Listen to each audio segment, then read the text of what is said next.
jangankan hijauan, singkong aja mungkin kalau daripada dijual murah mending parabon ke sapi. Iya kan? Tapi Bapak juga berpikir, nggak cuma saya doang pasti di Kota Bogor yang melihara sapi. Gimana kalau saya jual hijauan? Tapi ulah hijauan segar, murah Pak. Bagaimana kalau kita ini olah jadi complete feed? Bagaimana kita olah jadi silase, kita jual silasenya?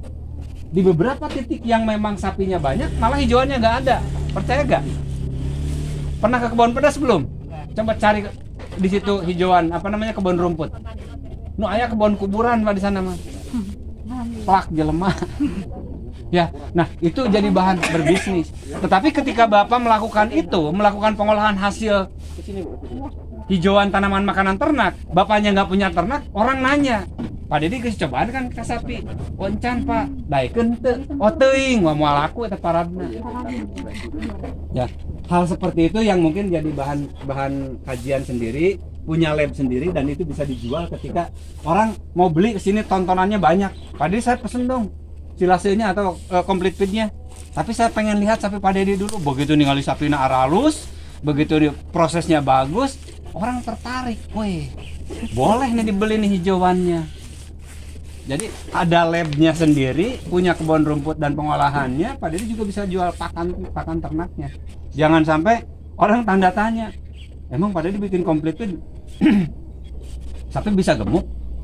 Kayaknya bisa sih, kayaknya. Orang tuh yakin akan melihat etalasenya.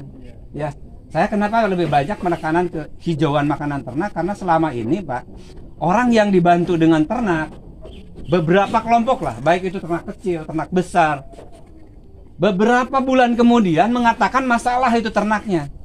Gara-gara saya dikasih domba, saya jadi capek. Padahal awalnya teorinya nggak gitu. Di proposalnya ditulis, mohon bantuan ternak dalam rangka memanfaatkan, jampainya segala macam kehendak.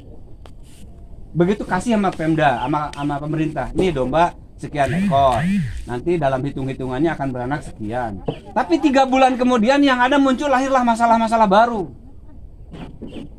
Di sini jangan sampai terjadi Pak. Masalahnya apa? Pertama, pepelakan tetangga beak nuka hiji tah. Da embung teh ngarit jauh. Akhirnya domba dilepaskeun ngantem pepelakan tetangga.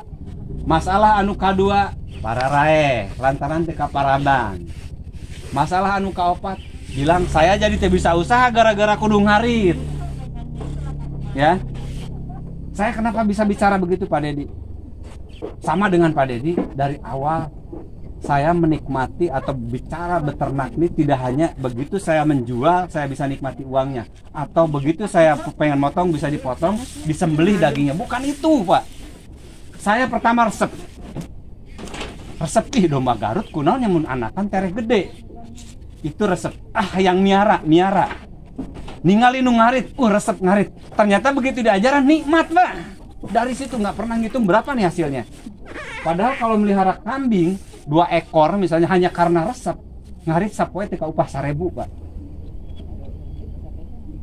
Jadi begitu kita anakan nih 6 bulan kemudian atau 10 bulan bisa dipotong, coba jual harga mbe atas sabaraha. 6 bulan kita digaji berapa sehari itu? Kalau kita hitung-hitungan seperti itu, seperti petani. Tapi karena kita hobi resep, nilai itu ke samping semua Pak. Untung semua isinya. Ya, agak panas Pak sedikit, nggak apa-apa lah. Saya nggak lama lah. Pasti sebelum Jumatan ya, Jumatan 5 menit sedikit saya selesai. Pak Kadis mau datang? Mau datang? Nunggu Pak Kadis, alasannya saya ngomongnya. Mau buru manten Pak, yuk. Hah? Mau buru manten. Pak. Bedi anu ieu. Saya dagang. Ya, alhamdulillah. Enggak nyate. Ini saya ingetnya nyate ini. Pak Dedi tenang, kandang udah enak, saung ada dengan saya tuh, wah di kandang. Jadi kalau ngobrol-ngobrol begini secara teori mah, karena apa? Yang disebut dengan ilmu itu Pak Dedi pinter nih.